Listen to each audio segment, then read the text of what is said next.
Y seguimos aquí tomando el rumbo. Les recordamos que pueden llamarnos a nuestros teléfonos al 809-682-9850. Y si estás en el exterior del país, al 1-833-380-0062. Y seguirnos en nuestra página web www.rumba985.com, en Instagram y Facebook @rumba985fm y en Twitter @rumba_985fm. El pasado 29 de julio. Sí, claro. Esto es en vivo. Sí. Juan Carlos, refrescame la aclaración, la puntualización que tú hiciste sobre la división. Yo hablé de los 14.000 millones, ¿no? Correcto. Entonces yo dije, bueno, como en 11 meses.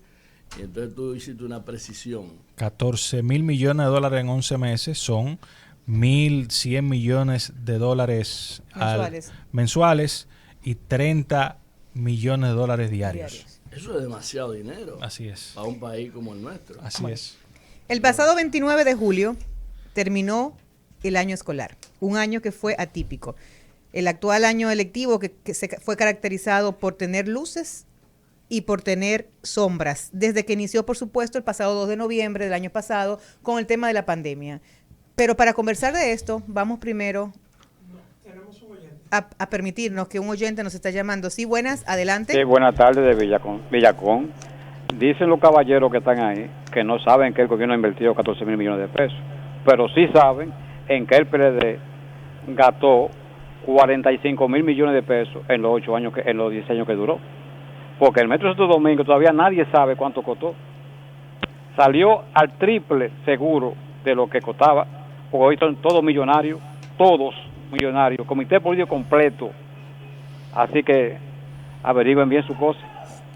Entonces, muchas gracias por llamarnos, estamos en eso. Le recomendamos a usted también que si quiere averiguar e informarse, que se mantenga aquí pendiente de Rumba en Tomando el Rumbo, porque Tomando el Rumbo te va a informar a ti que no sabes cuánto costó el metro, cuánto fue que costó el metro. Así que no te pierdas próximos programas para que te siga aclarando. Gracias por tu participación. Le decía que terminó el año escolar, que comenzó el pasado año, el 2 de noviembre, que fue un año escolar atípico por el tema de la pandemia.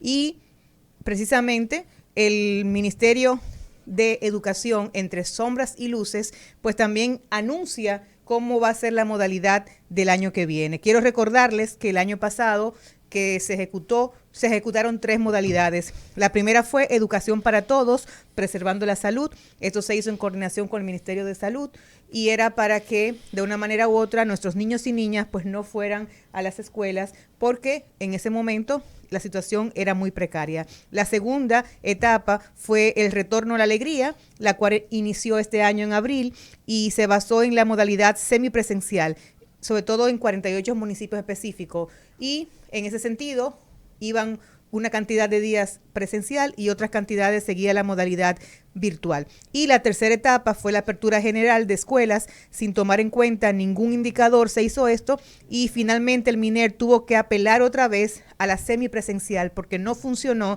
el tema de la apertura general, porque todavía no estaba el país ni vacunado con una cantidad suficiente y mucho menos nuestros niños y niñas, y los padres tenían temor de mandar sus hijos a las escuelas físicamente y por ende esta tercera etapa fue un fracaso y hubo que tomar la semipresencial. El ministro de Educación, Roberto Fulcar, expresó en su momento que el impulso que se le dio a este proceso de educación permitió que no se abortara el año y eso es una realidad, o sea, gústenos o no nos guste, la pandemia del COVID nos cambió la vida, cambió el mundo para todos y todas y afectó directamente al sistema educativo y a todas las actividades presenciales, pero sobre todo al sistema educativo en el sentido de que nuestros niños y niñas tuvieron que hacer un año difícil de una manera que los profesores también tuvieron que aprender a manejar la tecnología. Y estamos hablando que el equipo, sobre todo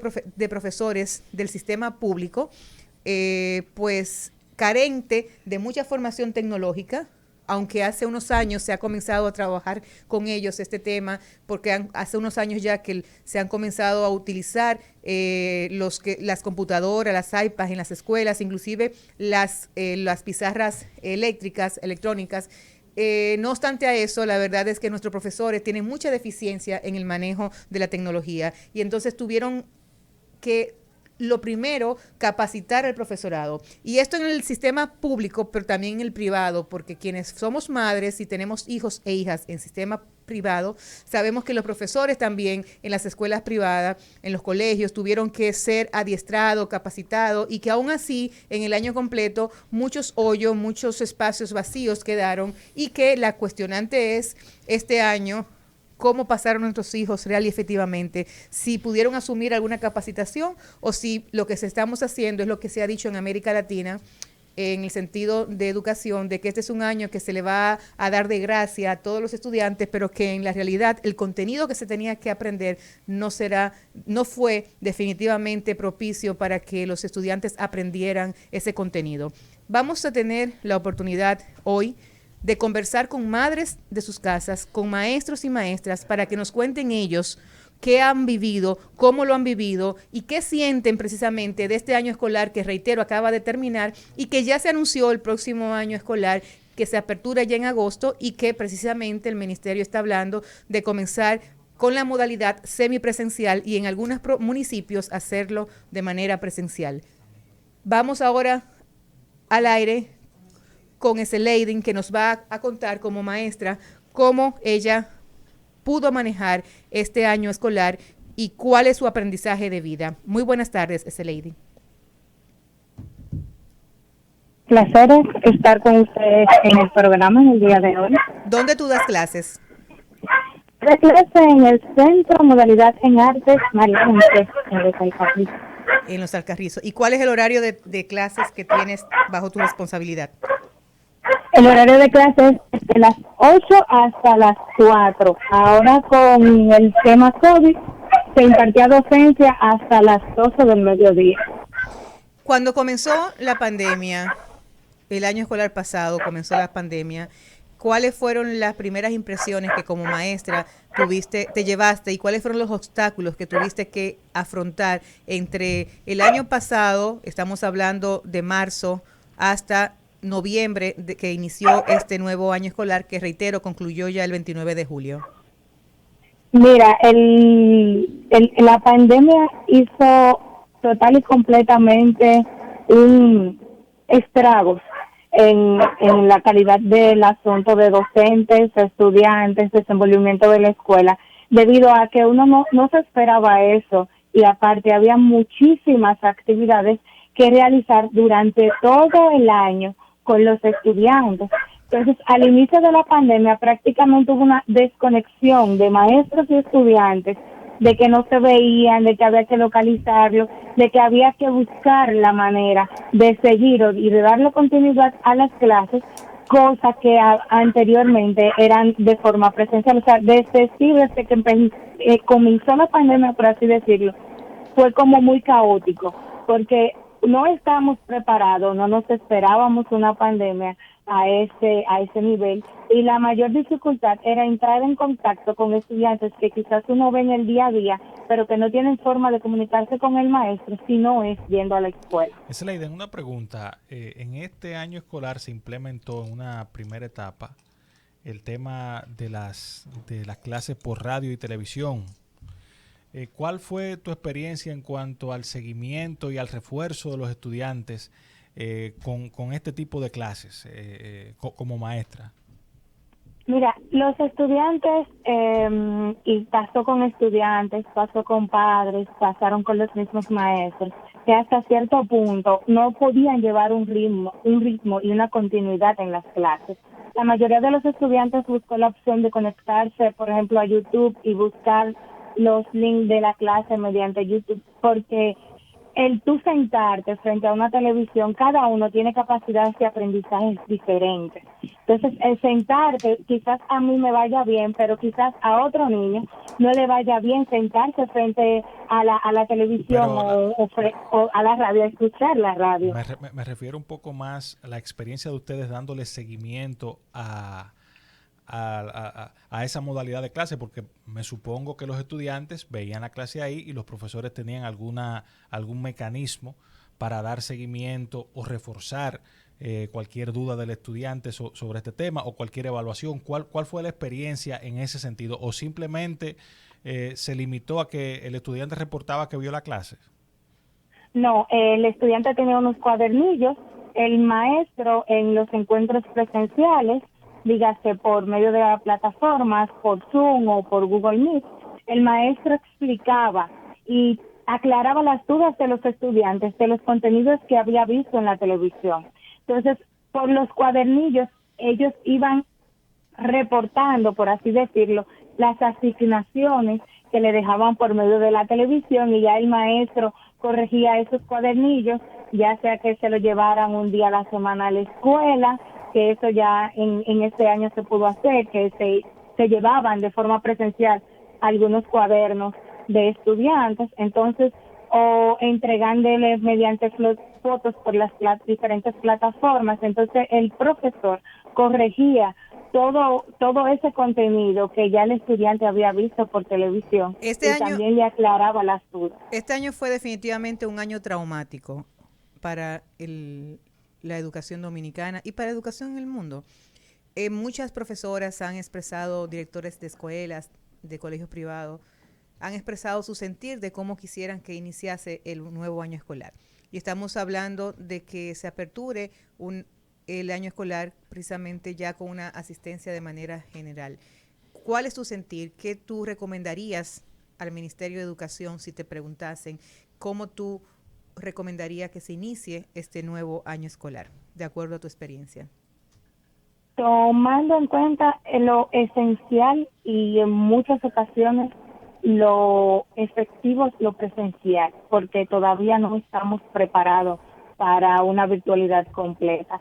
Y estudiantes, en este año que terminamos, hubieron muchísimos estudiantes que por una razón o por otra no tuvieron esa conexión y no captaron y no aprendieron de forma efectiva los contenidos. Entonces, en primera instancia, presencial, semipresencial sería algo efectivo y magnífico, porque podríamos retomar un poco lo del año pasado para ir viendo esos baches que se quedaron con los estudiantes y comenzar dándole un refuerzo a todos esos estudiantes que por una razón u otra no tuvieron o no pudieron educarse o aprender de forma efectiva los conocimientos transmitidos por el profesor. Muchas gracias por participar con nosotros esta tarde aquí en Tomando el Rumbo. Gracias también por el esfuerzo y el compromiso como maestra de seguir enseñando a nuestros niños y niñas en los Alcarrizos te tocó a ti, pero a nivel general. Así que muy buenas tardes y muchas gracias. Vamos ahora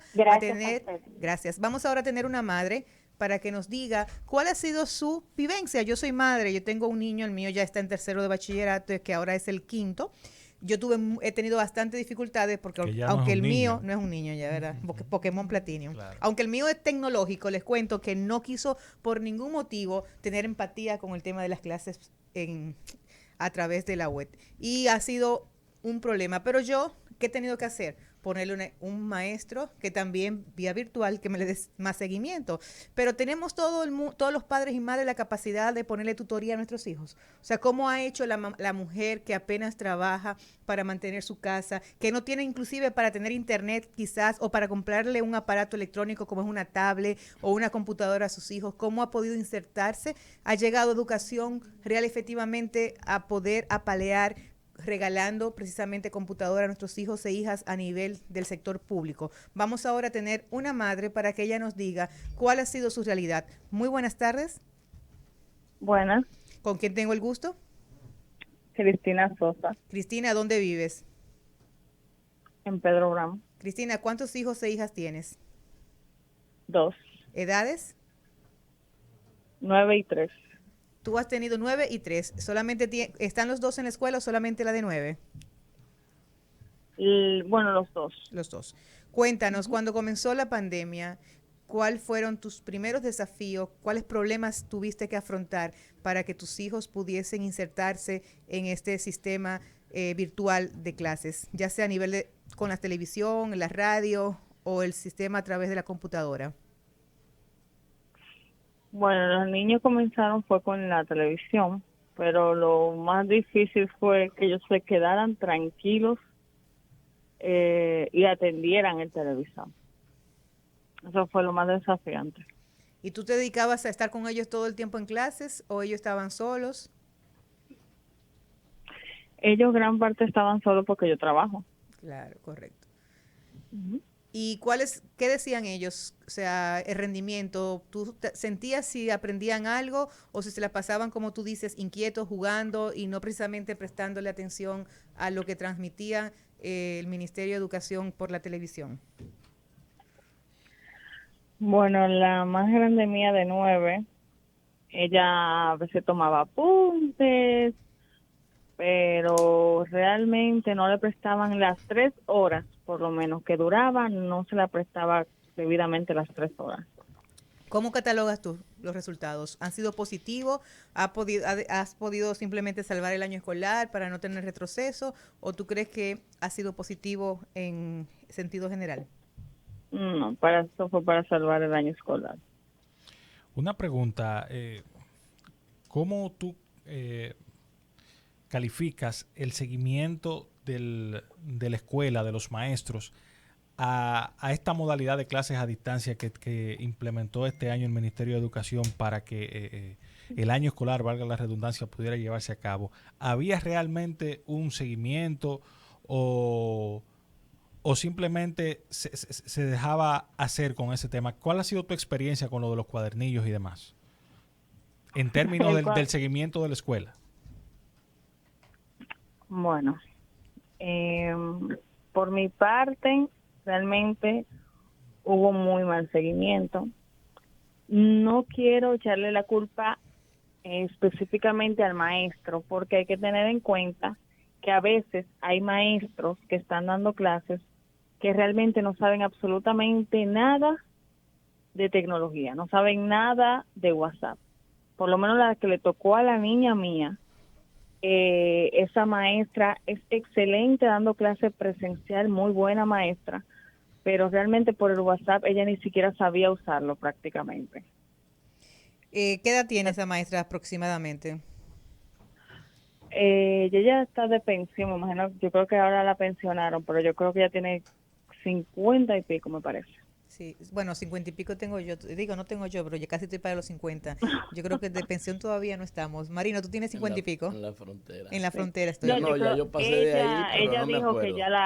que ya la pensionaron. No, pero tú porque tienes entonces razón, o tiene más sea, edad. tú tienes razón y eso para tu información no solamente te ocurrió a tus hijos e hijas, sino que es una situación de que la mayoría de nuestros profesores del sistema público no estaban capacitados para manejar tecnologías y tuvieron rápidamente, se vieron obligados, compendidos a aprender por el tema de la pandemia. O sea, esto es un tema que sí hay muchas debilidades, también hay que reconocer que no estaba ningún país del mundo preparado para cambiar inmediatamente la modalidad educativa. Tu hija, ¿qué dice? ¿Cómo se siente ella con referente ya al término de este nuevo año? ¿Y qué tú quisieras para el año que viene? ¿Quisiera que fueran presenciales como ha anunciado el presidente de la República, Luis Abinader? Sí, me gustaría que fuera presenciales, porque realmente este año no sentí que los alumnos aprendieron, realmente, no lo sentí. Y ella, un poquito frustrada con el cuadernillo, pero después, el último cuadernillo, tengo que decirlo, el último cuadernillo fue mejor que todos los demás, porque realmente los primeros cuadernillos nos los pusieron en China, pero este último cuadernillo, como que el ministerio dijo, espérense, vamos a bajarle algo, y el último cuadernillo me gustó, sí, el último cuadernillo estuvo mejor. De China vino República Dominicana. Exactamente. Gracias por dedicarnos tiempo, por darnos la oportunidad de escuchar lo que has vivido con tus hijos e hijas en este año escolar atípico y que por supuesto nos deja un amargo sabor a lecciones no aprendidas, pero también unas lecciones aprendidas, como que el tema que el COVID nos cambió la vida. Así que gracias, sí. Que tengan muy buenas tardes. Y sintonízanos todas las tardes aquí en Rumba, tomando el rumbo. Tenemos otra llamada. Vamos ahora a Juan Carlos. Marino, ¿tú tienes una niña de 12 años? 13 años tiene. 13, la más pequeña. La más pequeña. Sí, ¿y tú le diste seguimiento al tema educativo, de educación? Porque la mía... Qué cómodo los hombres. Esa paternidad, tú eres una paternidad responsable, pero tú no le das seguimiento a esa parte. No, porque mi hija vive en los Estados Unidos y ahí el sistema... Tú sabes pero hay un dato... Pero ella estuvo... por vía tecnológica todo el tiempo. Pero ella dio un dato ahí que para mí es lo más importante de su intervención, y es que la profesora que ella tenía era una analfabeta digital. Sí. Y yo recordé ahí el 95%. Un libro que escribió hace muchos años ya Andrés Oppenheimer, que se llama Basta de Historias, Basta de historias. que es un análisis del modelo educativo en Latinoamérica. Y él decía que en Indonesia, por ejemplo, que tiene las más altas calificaciones en las pruebas PISA, lo primero que se hizo fue hacer una evaluación completa de los profesores y de los maestros, y lo que se determinó fue importar maestros desde India para poder impulsar eso. Y yo me preguntaba, pero ¿y si a los maestros de aquí le pasan la prueba PISA? Yo creo que se pisan. Aquí sí, esta evaluación se pisan a todos los maestros, porque la verdad es que la debilidad académica en el magisterio es una realidad y se pone, ese es un dato todos los días porque se expresa. Porque es la experiencia de una madre en una situación como esta que nos está diciendo a nosotros que en el mundo de hoy tenemos un maestro, un profesor que no domina las tecnologías, que es un analfabeto digital. Y que por ende no pudo enseñarle nada a sus hijos. Tenemos otra llamada, vamos a tomar la otra madre que está... Mian Martínez, tutora educativa. Tenemos una tutora con nosotras y nosotros esta tarde. Mía, buenas tardes. Buenas tardes, Miriam. Miriam, cuéntanos, en tu profesión de tutora, ¿has tenido que acompañar niños y niñas en este año escolar que ha sido atípico dentro de la pandemia del COVID? Cuéntanos tu experiencia, ¿cómo valoras las modalidades que se pusieron en práctica desde el Ministerio de Educación para todo el sistema educativo nacional? Bueno, yo la valoro excelente. Diría excelente porque la situación en que nos encontrábamos era bien difícil. Muchas veces el niño en este tiempo se vio cuesta arriba con la educación. Entonces, ese método que usó el ministerio, yo me lo encontré bien desde un punto de vista, solo que me lo encontré que esto fue un poco acelerado en lo que se refiere a los cuadernillos. Y una pregunta, un poco acelerado, ¿cómo así? Explícanos. Sí, un poco acelerado, porque el método de enseñanza que trae el cuadernillo no es trabajar tan acelerado como ellos ponían, por ejemplo, un mes o 28 días. Yo no diría 28 días, yo diría menos, porque muchas veces el cuadernillo llegaba tarde y no todos los niños tenían los medios virtuales para trabajarlo. En muchas casas no había televisores para ellos ver la clase, y entonces se le hacía cuesta arriba, y muchas veces teníamos que entregar la clase, por decirlo así, a vapor. Una pregunta, Miriam, ¿dónde tú haces tutoría? En la casa, yo tengo una sala de tareas. Sí, ¿dónde vives? Aquí en el kilómetro 28 de la autopista Duarte. Y una pregunta, ¿en tu sala de tutoría tenías que hacerla virtual también o la hacías presencial? Presencial. Primeramente yo quería hacerla virtual, pero no pude hacerla virtual por las situaciones que les acabo de explicar. Pero me vi en una situación porque los padres se vieron, yo nunca hubiese visto a un padre tan desesperado en este año escolar para que sus hijos recibieran docencia, aunque sea de esa manera. Muchachas, nos jalábamos como dicen en el campo, nos jalábamos la greña de cómo resolver ese tema, porque teníamos el temor de que los niños perdieran el año escolar, y ningún padre, ninguna madre, pues quiere que haya un atraso en la planificación educativa de sus hijos. Es un gran temor. Eso es un gran temor y un atraso, déjeme decirle. Entonces, como yo vivo sola con mi madre, yo abrí, pero yo volví y cerré. Pero dije, déjame... Como se me llenó la puerta de padres desesperados, por favor, algo por nosotros, no haga eso. En esta situación yo le dije, mire, está pasando algo, el mundo no está nada bueno, el país no está, la situación está un poco difícil, pero vamos a poner el protocolo, yo voy a tratar de abrir, pero deme, por ejemplo, un tiempo, y puse la medida que había que tomar, desinfectar, limpiar. La estructura no es muy buena, pero la higiene sí era buena. Ninguno se infectó, gracias a Dios, y pudimos salir a flote. Gracias. El presidente Abinader ha indicado que el proceso de normalización de la escuela pues iniciará en este nuevo año escolar, y que va a enfocarse a mejorar la calidad, pero sobre todo que se hará la modalidad presencial, se utilizará únicamente esta. ¿Estás tú de acuerdo que iniciemos este año con la modalidad únicamente presencial? Bueno, si todos los niños están vacunados, yo considero que sí, pero si están vacunados. Perfecto. Gracias por participar, por apoyarnos en esta tarde, Miriam. Esperamos que tengas éxito en tu labor de tutoría y que este nuevo año pues puedas seguir acompañando a los niños y niñas de tu sector. Gracias y buenas tardes. Y a ustedes, buenas tardes también. Vamos a una pausa, pero no se pierdan, no cambien de emisora, porque aquí en Rumba seguimos tomando el rumbo. Para analizar el país y el